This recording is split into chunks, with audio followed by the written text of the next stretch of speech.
ফ্যাশনের শহর সুদূর ইতালির মিলানে বসেছিল ফ্যাশনের মিলন মেলা।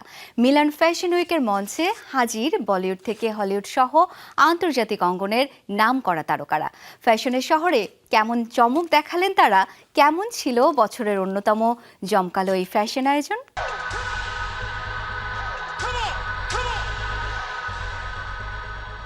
এবারে মিলান ফ্যাশন উইকে ছিল নতুন শুরু আর তারকাদের উপস্থিতি চোখে পড়ার মতো। নতুন ক্রিয়েটিভ ডিরেক্টররা ফেন্ডি, গুসি ও মার্নির জন্য তুলে ধরেন তাদের নতুন ভাবনা।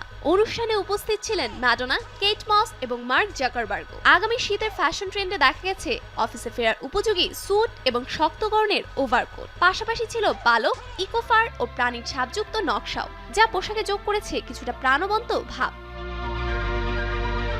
বিভিন্ন ফ্যাশন হাউসে নতুন দিক নির্দেশনা নিয়েছিল বেশ আলোচনা। গুসিতে ডেমনা, ফেন্ডিতে মারিয়া গ্রাজিয়া কিউরি, আর মার্নিতে মেরিল রগ এবং জিওর্জিও আরমানিতে সিলভানা আরমানি দায়িত্ব নেওয়ার পর নতুন পরিবর্তন নিয়ে তৈরি হয় আগ্রহ। প্রাডা সাধারণত 60 বা তার বেশি মডেল ব্যবহার করলেও এবার মাত্র 15 জন মডেল নিয়ে শো করে। দেখানো হয় পোশাকের স্তর বা লেয়ারিং। মডেলরা একের পর এক পোশাক খুলে ভেতরের নতুন স্তর দেখান। ট্রেঞ্চ কোট, নিট জ্যাকেট ও চামড়ার বোম্বার জ্যাকেটের পর দেখা যায় লম্বা কাফওয়ালা শার্ট, পুরনো ধাঁচের কোট এবং এমন কিছু ড্রেস যেগুলো স্তরে স্তরে খোলা মনে হয়। শেষে ছিল হালকা সুতির পোশাক, স্বচ্ছ নকশা করা স্লিপ ড্রেস, যা পুরো সংগ্রহে ধীরে ধীরে তুলে ধরে পরিবর্তনের ভিন্ন এক ধারা। প্রাডার ইতিহাস প্রেমও ফুটে ওঠে শোরুমের সাজসজ্জায়। সেখানে শত শত বছরের পুরনো নিদর্শন ছিল। 1600 শতকের ট্যাপেস্ট্রি, 1800 শতকের ভেনিসের আয়না এবং 1900 সালের দিকের চিত্রকর্ম। ফেন্ডিতে ছিল স্যুট ও কলারওয়ালা শার্টের ওপর ফার পরানো। গুসিতে খুব কম দেখা গেছে স্যুট। ডিজাইনার ড্যামনা ব্র্যান্ডের আগের সাধারণ বিলাসী স্টাইল থেকে সরে গিয়ে 8-7 দিনের পোশাক এবং ঝলমলে ক্রিস্টাল লাগানো গভীর কাঠের গাউন উপস্থাপন করেন। অন্যদিকে ফেন্ডের ডিজাইনার মারিয়া গ্রাজিয়া কিউরি ব্র্যান্ডের ঐতিহ্য, ফার ও চামড়াজাত পণ্য ধরে রাখেন, তবে নতুনভাবে। বেশিরভাগ ফারই ছিল পুনর্ব্যবহৃত।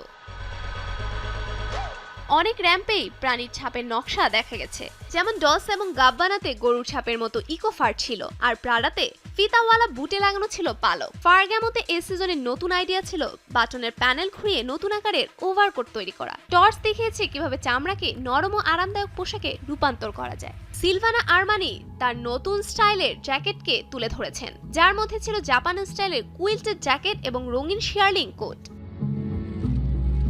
সবচেয়ে চোখে পড়ার মতো ছিল ধূসর ওভারকোটগুলো, যা র্যাম্পে ধীরে ধীরে চলে এলেও অনেক মার্জিত দেখাচ্ছিল। সব মিলে মিলান ফ্যাশন উইক 2026 শুধু ফ্যাশন উইকই নয়, ছিল ফ্যাশন শিল্পের নতুন দিক নির্দেশনা, ঐতিহ্য ও আধুনিকতার এক সংমিশ্রণ, যেখানে ক্লাসিক্যাল সৌন্দর্য থেকে শুরু করে out of the box design সবকিছুই তুলে ধরা হয়েছে চমৎকারভাবে।